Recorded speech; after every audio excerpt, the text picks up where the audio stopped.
So, yeah. So let's talk fee for service, insurance free, out of network. What does this mean? Yeah. And let's make sure we're using the same lingo Yeah. so that we understand what we're saying. So when you're in network, like HMO is way down here, right? You're getting like no money. You just get this check. Okay. We're not talking, get rid of that. Yep. PPO means I'm in network and they're controlling my fee. And typically it's about a 42% reduction in what UCR fees are, office fees are. Okay. That makes sense so far? Yep. Okay. Now, Delta is a little bit different than that. Delta's kind of over here on their own thing. They've got like Premier and PPO. Are you Premier with Delta? We are Premier with Delta at both offices and PPO in Chaska. Okay. Chaska. We're Premier and PPO. Yeah. Yeah. Here's what happens, because you can only have it in one location. What's that? You can only have Premier in one location with Delta. They yeah. wouldn't, as you as a provider cannot be Premier in all these different places. They made this horrible rule where you can just be Premier in one. And if you have two locations, you'll be PPO over there. Oh. If you are Premier and PPO associated with your name, you are just PPO. The Premier is a farce. Right. Okay. Yeah. Premier is about a 15% reduction. Maybe actually it's more like 25% nowadays. Let's say 20% reduction on your UCR fee, Premier, and PPO is about a 42% reduction on your UCR fee. Okay. Now, why they're over here is when you're in network with Delta, the check comes to you and patient pays the difference. Yeah. When you're out of network, the check doesn't come to you; it goes to the patient. They have to pay full fee, and they get PPO reimbursement. They get 60 cents on the dollar. Okay. Yeah, I was wondering about that. Okay. Yeah, they don't get Premier anymore. They get down here. Okay. So we'll talk about that separately. That's always last in our conversation of being out of network with insurances and everything. We always deal with Delta last. If you have nothing else, then it's just Delta we talk about. So one thing to consider with that is I'm thinking like it may be an issue to see those patients in Chaska if we were to go out of network, but we could always refer them back to Mound. To be Premier. Yeah, and then we have Premier fees because that's where we're Premier anyway. Okay, perfect. Mound is Premier. Yeah. Perfect. Okay, that works great. So let's go back to everybody but Delta. Do you have a lot of Blue Cross Blue Shield patients? Do you know? I don't know. Okay. I don't know. No. They work the same way. If you're out of network and the check goes to the patient, we'll figure that out for you. Okay. So let's talk about everybody else. Aetna, Cigna, MetLife, Guardian, Humana. They're over here. And there's some that you're not in network with that patients come to see you, right? Yep. Let's say it's Aetna. Yep. Okay. We're out of network with Aetna. Okay. My fee for a pro fee, we'll keep it simple math, is $100. It's a round number, $100. I know it's more than that, but $100. Aetna, as you're out of network, sends you the check and they pay you $100. But I'm out of network, right? They pay all your fee because it doesn't matter because you're out of network. Okay, I'm in network with MetLife. MetLife for $100 sends you $58.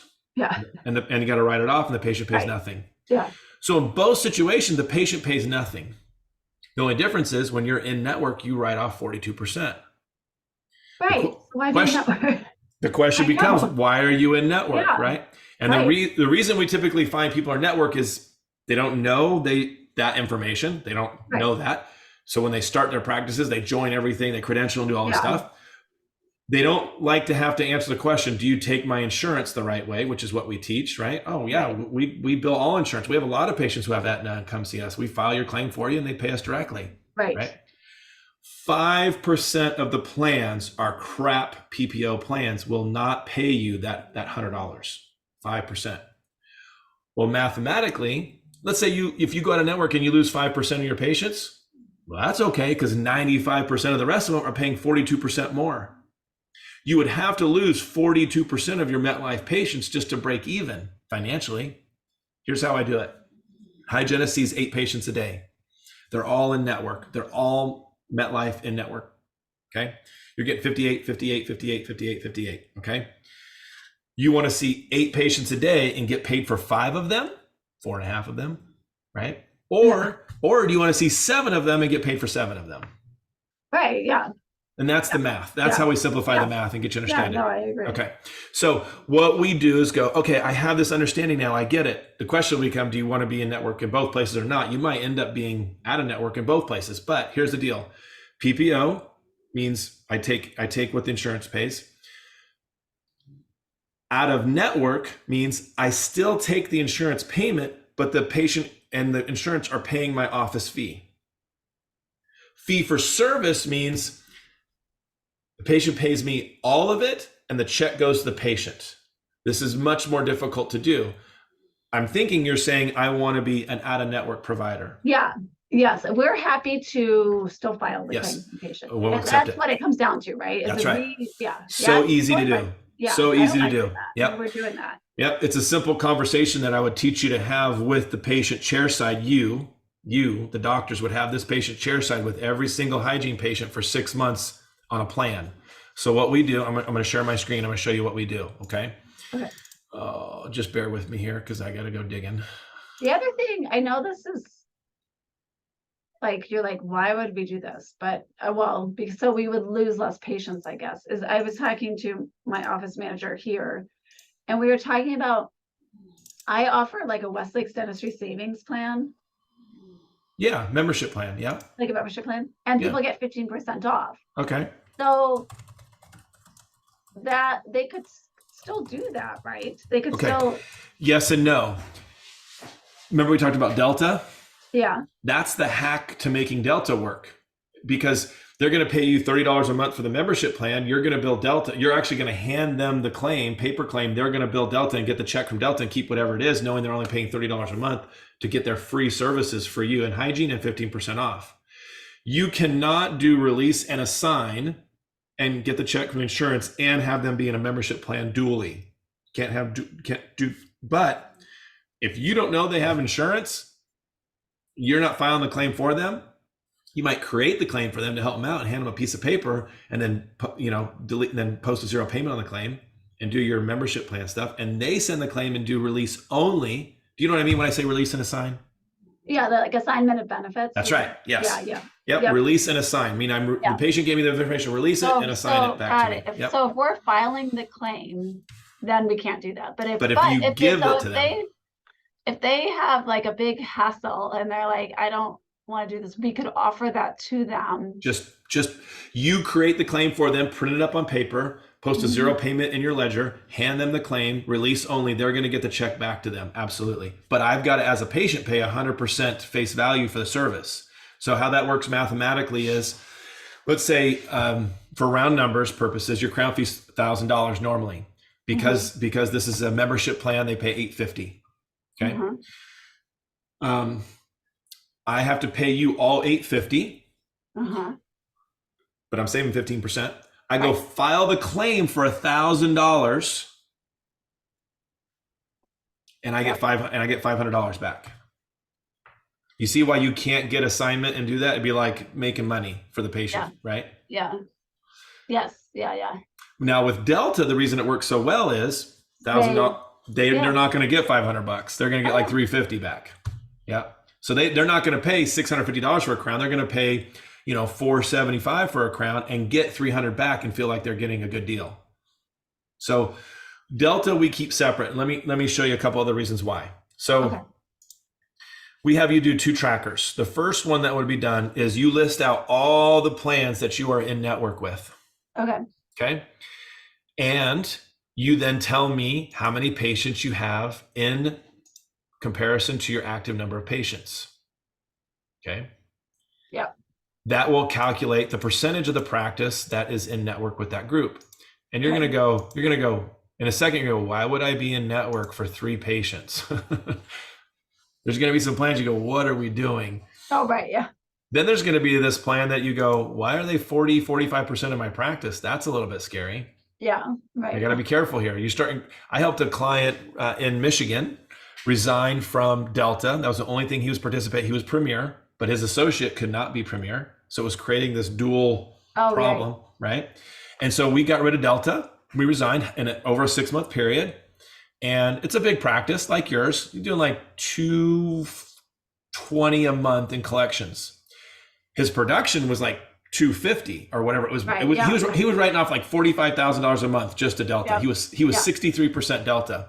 I can show you the tracker. I don't think I have it on this computer. and his production went down. He dropped a hygienist and added an associate, and he's collecting 17,000 more a month. Wow. Yeah. That's awesome. Yeah. And so when you see these numbers that we show you, you go, why would I be in network with this? At some point, Delta is a phase 2 or phase 3 for most practices. It's just, it was his only one. We'd already done all the training like I've done with you guys. You guys are already saying the right things. Your schedule's booked. You're feeling full. You have the insulators in place. You go, we need to stop taking insurance from an in-network perspective and just be at a network with them and start collecting the 42%. So here's what we do. We send you this tracker. You have a tab for every list of patients. So on the Aetna tab, I'm not going to click on it because we're recording it and there's patient names there. There'll be 34 patients on that Excel form running down the form. And then we have a positive and we have a negative column. And we track every time we have a conversation with that patient. And we say, was it a positive response or a negative response after the conversation with the patient? We sit down with them over a 6-month period. And at month 5, we call up Aetna and we say, we're ready to resign from you. And they go, okay, we need 90 days notice or whatever it is. So I'll tell you which ones need 90 days and 30 days. At 90 days, we start calling. And here's the reason we want to have these conversations with patients is because Aetna is going to immediately send them a letter saying, Dr. Miner is now out of network with insurance. You should go somewhere else. Yeah. So you can say, yeah. So you have the conversation ahead of time. Yes, exactly. And for then 6 months. Yep. Can you send them a letter? Or can you... I hear this all the time. Are we going to send a letter to our patients? Well, no. Like in the office, can we say, can I have like a document that you could hand them? You could hand them a letter. Yes, I would help you write that. Office. Yes. Yeah, like, hey, this is kind of describes. Yep, exactly. Why we're doing it. I think the biggest thing that you're going to hear in the conversation is, we're still your dentist. Yeah. This is not medical insurance. They hear out of network, they immediately go into medical insurance and they go, I can't go there anymore. Right. Yeah. That's not what we're doing. We're going out of network as your provider to keep providing quality care. This is an amazing time to resign from being in network with insurances because of inflation. They're kind of used to it already. Yeah. Gas prices are up, all of it. So, and there'll be 5% of the people who have a real crap plan that you're going to bill them and you're going to go, oh man, that didn't work. And I'm going to teach you an out to fix that part too. Okay. So everybody's going to have their next appointment scheduled with you, even with you telling them they're out of network, because you're going to guarantee that there's no change. Okay. But we never want to tackle more than 25% of the practice at one time. So if you come back to me with this list, you've got all of these plans you're in network with, and you run down this list. I've got a husband and wife team in Houston. He's very excited about the World Series. Houston Astros won. So they have, 90% of their practice is in network, right? Yeah. Whereas this practice, it was 62%. So what we did is we broke it up, who is the most costly, and kept it at 25%. You had 6 months of your conversations over 6 months. Then we went to phase 2. The next 25% of the practice, 6 months of the conversation. You can see why we're in month 12 to 18 of this process with this. And they've gotten better and better and better at it. Okay. Yeah. Now, so we would figure out which insurance plans to do first, obviously with the big bad one last. Now, here's what's awesome. To understand which ones you should resign from first, we take those same insurances and we have you fill out this second tracker, and you put in however many insurances you're in network with right here. And all of them have the same thing going on here. You're just doing a quick fee analysis for that insurance. And you'd plug in, there's only 21 fees here, okay? So you put in your top 21 fees that you do, that you like. You might, I think I have implants in here. You put that in, right? And we can do this right now. You do surgeries. What's the implant surgery fee you charge? I should know that, like off the top of my head. I don't. Here, I can look it up though. All right, I'm going to put 2,500 in. And your crown, your implant crown with the abutments, probably 2,500. Yeah. Might be a little high. I think it's about 4,000 maybe for both. We'll go 2,000 here. Sorry. Okay, something like that. Now, insurance, what do you think insurance covers of the surgery? What do you think their fee is?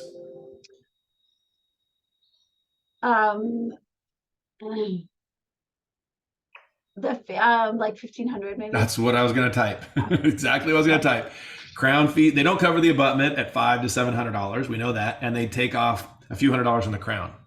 So maybe their fee here is 800. I don't know. So I think I'm being pretty generous, right? Yeah. Okay. What did you say? They don't cover what? The abutment? The abutment for the surgical abutment placement of the crown. Oh, okay. Are you seeing that being covered now? I don't When it's all, no, I don't. I know 'Cause what you you, mean. When yeah, it's screw retained, they yep. don't. If you fill them out separately, they do. Sometimes I do. Okay. So right here, what we're going to do is we're going to average these fees and write-off. You can see you're getting a 50% write-off rate. Now we just made up some numbers. Here's some real numbers just on pro fee, right? The write-off rate for just look at these 3 fees right here. This is a real office with Aetna. That 42% write-off rate. Yeah. Now I can tell someone, if you want, you can fill this column out, which is how often do you bill Aetna patients that fee? And it'll tell you an annual loss that this insurance is costing you, right? So I don't know why this isn't in there anymore. But you could look at what am I didn't even fill out all the fees, right? I didn't even fill it all out, but how many of these are you doing for this insurance? I didn't even put I didn't put implants in there. Yeah. And you would figure that out based upon what percentage of your practice is Aetna. Well, if you do 100 pro fees a month, right? And 2% of your practice is Aetna, then this would say 2. And that would be your annual loss. So you could figure out, the reason this is so big, I think I was doing this with an endodontist. So that's why it's so big. Yeah. Okay. So we do this, Crystal would do this. Yeah. Right. I would have her do it in phases so it's not confusing. I'd have her fill this out, give me all the insurance companies, give me the percentage of practice. We take this percentage and plug it in right here, 2.5%. You do 100 pro fees a month, 2.5% of them assumed would be under Aetna. We can figure out what the cost is. This is not necessary to do because here's the deal. You can just imagine if your whole day was filled with 8 pro fee patients with Aetna and what your loss is. Why would you do it? Right. Just because you're spreading all the pain out doesn't make it any better. And so we go through each insurance and we go through and look at what is the pain point on these. We take that information, we go back here and we go, okay, the percentage number of patients looks right. The dollar it's costing looks right. Let's start having the conversation with these patients. Okay. What I wouldn't want you to do is go, all right, Eric gave us the verbiage. Here we go. And we're going to start talking to all the patients now. Now, what I also wouldn't want you to do is go, well, I'm a little nervous, Eric. I think I'm just going to resign from First Dental Health first. I'm going to talk with them over 6 months.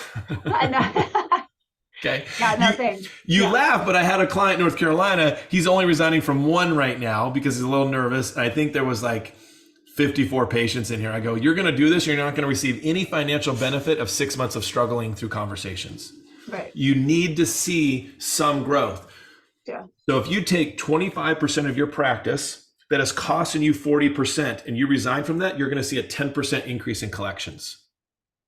40% of your practice costing you 25%. What's 25% of 40? You're going to see a 10% increase in collections.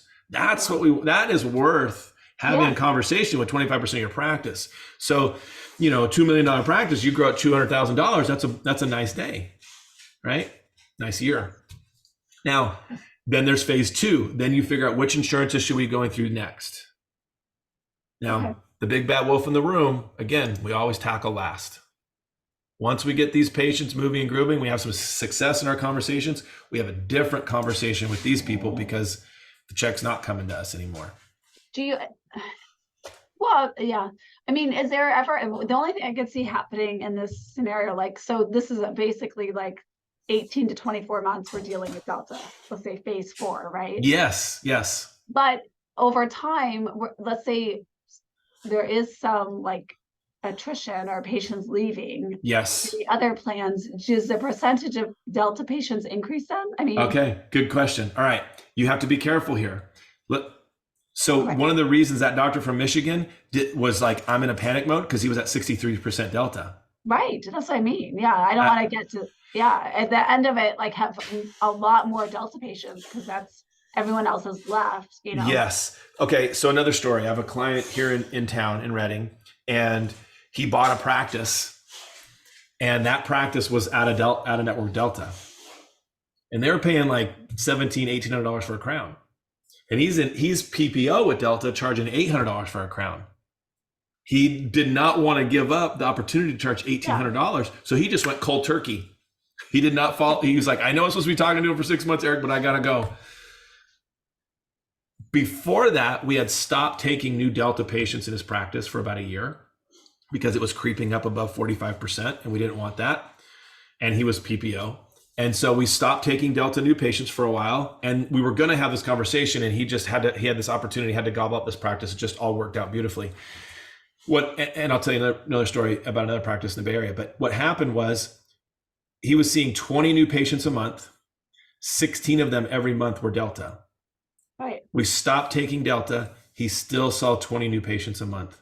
They just weren't Delta. Did you up marketing or no? No, he just has a really good word of mouth. It's SEO and word of mouth. But what all that meant was, wow, we were filling up our schedule. We had so many Delta patients calling us. We didn't have room for these people who we really wanted to get in. Yeah. Okay. No, now, number two scenario, in 2015, I helped a dentist in the Bay Area resign from Delta. His thought was they were going to start reducing. He was getting information from the CDA that they were going to start reducing the fee, which is now finally starting to happen, by the way. We're getting letters that the fees, we just got it this year. As of January 1st in California, Delta's changing the fees. We haven't got a raise in 12 years, and now they're going to change 5 to 7% reduction. Some stayed the same, but most got a reduction. If your fee stayed the same, it probably tells you something if Delta's okay with your fee. So he was anticipating that, but he resigned from Delta 2015. We went through the conversations, and he lost 70% of his Delta patients and was flat on growth. Didn't lose, didn't gain. Year over year. Insane. It was insane. Yeah. Lost that. I mean, and his practice was 45% Delta. So flat on growth. So he was getting new patients. Oh my gosh. So the floodgates filled with new patients. That was fine. And here's the thing. I think this is what you're getting at. All the new Delta patients who came in after we resigned, they didn't know any different. They just knew to pay and get reimbursed. So now when you look at their, they have dental intel. When you look at their dental intel, they get 35 to 40 new patients a month, and about 60% of them are Delta patients, and they're out of network with Delta. The reason is people don't like change. When they didn't know anything different, they have to, oh yeah, I was referred to you. Absolutely, I'll pay. And if you want, you can enroll them in your membership plan, and they can file the claim themselves. Yeah. Okay.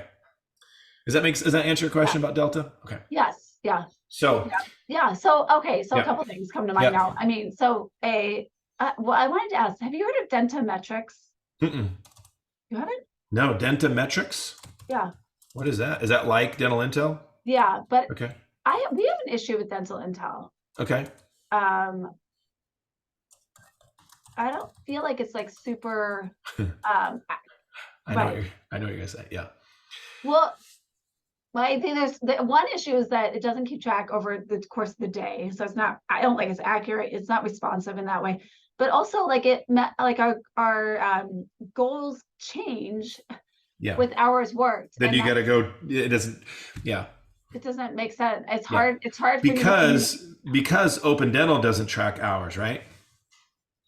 Dentrix doesn't track how many hours you worked. Eaglesoft doesn't track how many hours you worked. So you got to tell the dashboard software how many hours you worked. Yeah, essentially, that's probably. I guess. Yep. Also, the other problem is if somebody breaks an appointment or cancels an appointment, and you don't break the appointment, and you just reschedule it, it doesn't count how many broken appointments you're getting either. Yeah. That I don't know if that might be for any. Anyways, so Dentametrics I'm looking into. Okay. I can share. Do you want me to share the information with you? Yeah. Okay. So I canceled my consulting with you, but now I'm thinking I shouldn't. Why did you keep blowing me off on this? You're like, we'll do it at a team meeting, and I'm like, okay, I don't want to do this at a team meeting. Whenever you want. Listen. You know me, I'm not pressuring anybody to do anything. I am here for you. But I mean, I think that I'm having a hard time using you with our team, but like, if you can help us do this, like, why don't we do this? Why don't you and I meet once or twice a month and do this? You bring a couple of key leaders in. I'll teach you how to do this, what we need to do. And then and we might only need one call a month to do this, but we can start with 2 if we want to keep it the same and then go to 1. Yeah. Yeah. Let's continue because I mean, I think for Chaska especially, this would be good. Do you have like letters or do you have? Okay. Yes, but I'm not going to give them to you because I'm fearful that you would send them out. But if we have a good agreement and I proofread it and we talk about it and you're going to hand them to the patient, I don't want to send it out. I'm not going to send it. I mean, okay. Because it is, and I need to coach. We need to. Yes, absolutely. Let's create our own. I'll give you one that Yeah, it's just a old, template of like, but and I we'll just create our want it to own. be, Yeah. and Let then me, I'd also like kind of the hack. I'll try to lay out the hack, like if you choose to do this, or I don't know. Yeah, yeah, but I think it's, we'll figure that part out with membership rate you're talking about. yes, Membership plan. yeah, Yeah, absolutely. right. For So do I need to me, let Heather know that I'm not canceling? yeah, you need to Okay, tell her that we'll keep going, okay. which is fine. I told her that we're having a meeting this month and nothing's canceled. If it was going to be canceled, it would have been in December. Yeah, Yep. I know I Yep. paid Yep. for it. Yeah. You'll just tell her, look, we're going to keep talking. You and I are going to schedule another meeting this month where we have these numbers so that we can make a decision on who we're going to start conversations with. Yeah, We'll start conversations December 1st or January 1st, and I'm going to teach you guys how to have that conversation. And you're welcome to record every single meeting we have and then replay it to your team so that they get the coaching they need just virtually. It'll just be pre-recorded. Okay. yeah, Okay. One thing I will tell you is early on, a lot of the pressure for the conversation is on the doctor's shoulders. I know, and that's I Dr. mean, Hendricks. it's Dr. Skelton who's going to have to Okay, do Dr. this. Skelton. So Okay. So, I don't see any of the patients. okay. Yeah. So they'll have to be in the hygiene chair, have this conversation rough, I'm not a scripter, but roughly how I sculpt it. Yeah. So if we're just focusing on like Aetna patients, are we just having that conversation with the Aetna patients during that quarter? Okay. Yes. Or that Whatever 6 our months. 20, it might be Aetna, Cigna, Guardian, 25%. That's who we're looking at. So the admin team's going to say, here's your people today to talk to, Dr. Skelton. And then when you guys as doctors go in, you do it. And here's what's going to happen. A month, 2, 3 months in, the doctor's going to start walking the room and the hygienist is going to go, Dr. Skelton, I already had the conversation, the insurance conversation with Ricky Bobby. Yeah. And the pressure starts to relieve. And so the longer we do this, the better. Have you ever gone to a course and the team was like, oh, Dr. Miner went to another course. Here we go again. Don't worry, this will blow over, right? Yeah. Yeah. If you stick to this and you do it every single day and you say, Crystal, I want those names every single day of who I got to talk to every day. And you guys do that as a doctor team in both locations or whatever, one location at a time. And you do that, after about 90 days, the team just osmosis, they just start doing it. It just starts happening. Yeah. Okay. Okay, but it is going to be. She'll be on board. Okay, I'm sending Heather a very quick email here just to get it on. While you're doing that, I'll tell you a story. So, Dr. Gray won't mind me mentioning his name. He's an endodontist in Minnesota. I was just in Rochester doing his one-day program for all his referral sources, and the reason he brought me in was because him and his associate resigned from Delta. They also did MetLife or Cigna. I can't remember which one. That was a no-brainer. That was really easy to do. But Delta was a little bit scary, even as a specialist. Yeah. We did that. And how he explained it, and this could be for Dr. Skelton, but how he explained it, kind of like that Profi situation. He's like, Dr. Z is his associate. Do you want to do 8 root canals a day and get paid for 5? Or you want to do 7 root canals a day and get paid for 7? And she went, oh, okay. And so now it was a conversation that they have to have a specialist on the phone. That was more admin conversation. He was kind of off the hook because he's not seeing patients in hygiene over and over again. Right. So when you talk with your team, just use that as simple math for them. And his bottom, he's collecting 40,000 more a month now. Wow. I mean, that's kind of where we're at in Chaska. Like the general practice is only open 3 days a week. Mm-hmm. And so, and we're getting to the point where we're busy, which is good. I mean, it hasn't really, so we're scheduling out and so I'm like, but we're not profitable in Chaska because only on 3 days a week, it's just hard to. You're paying for the expenses for a 5-day-a-week building and you're working through essentially. And in network. Yeah. Yeah. And so what I see is that if we just eliminate write-offs, like boom, but with the same production. Yes. I mean, but I don't know if we're doing less dentistry expense, some expenses will decrease too. Some, yeah. And some of our insulators we talk about making sure they're in place. I usually like having a tracker, but you guys have used Dental Intel instead, but we'll use the Dentamax stuff if we need to. Yeah. I just like to look at some things, and these trackers will give me peace of mind to give you enough ammunition to be dangerous. And I just need to make sure that we're doing it right. So yes, a letter will be okay. I get leery when I hear letter because I hear horror stories. It could be like a crush. It's a handout. Yeah. And I think just like almost like a Q&A. Like these are the things we discussed. We could do that. We can create that together. Yes. Yeah. Like these are the things we discussed. This is just, and it's almost since I won't be having the conversation, it's just to support my team. And like, that's fine. the information we need to convey to the patient. Let's have a verbal checklist of what we want to say to them that they don't give, and then let's have something that we give to them to support the conversation. Yeah, right. afterwards. And then the patient can take home, and then, and I mean, maybe just for good patient care, we also send them a follow-up note of like, hey, we just want to, thank you for being such a good patient. At your last appointment, we discussed that we're going to go out of network and we're looking forward to still caring. I mean, is that worth doing that? Mm-hmm. Do you think, like, as a follow-up? Because what I'd like to know is who's not going to come back. You know what I mean? Because I'd rather know that. Mm-hmm. I think that's my biggest fear, is like not knowing, and then like over time having the practice like dwindle and not being able to determine why or who's leaving, or Yep. why they're leaving. Okay. So it might be nice to just send them a note afterwards, like, hey, thank you for having this conversation. We really appreciate your support. I'm open to that. Absolutely. Yeah. I'm open to that.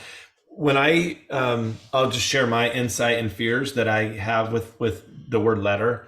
Anything we hand out, they've got a husband, wife, spouse at home that they give a letter to and don't communicate it the same way you do. And it happens whether we have a letter or not, but the patient, they'll come into your office and go, I can't come in here anymore. And that's the game of telephone. Yeah. You tell it to the patient, they go home and tell it to their spouse, and it's totally messed up because they don't follow the verbiage. Yeah. So I try to keep our verbiage really simple, and everybody has an appointment coming back to see how it works in the future with no financial obligation of change. Yeah. We're going to guarantee next time they come in, nothing will change financially for them.